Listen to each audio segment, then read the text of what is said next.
Hey everyone, and welcome back. Need to get your data out of ClickUp or keep it organized? In this video, I'll show you exactly how to export and manage your information on the free plan.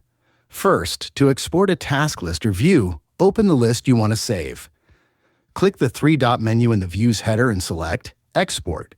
Choose your format. CSV is great for spreadsheets, and PDF is perfect for sharing a snapshot. ClickUp will process and download the file to your computer. This is your backup and way to use the data in other apps. Now, for managing data inside ClickUp, the key is custom fields. Even on the free plan, you can add fields like drop-downs, numbers, and dates to your tasks. This lets you track exactly what matters, like priority, status, or cost. Use filters and saved views to keep lists clean. Filter out completed tasks or show only high-priority items, then save that as a view for quick access. Remember the 100 MB storage limit.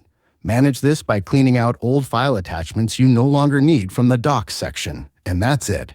With exports for backup and custom fields for organization, you're in full control of your ClickUp data for free. If you export your data regularly, let me know what you use it for in the comments. See you in the next one.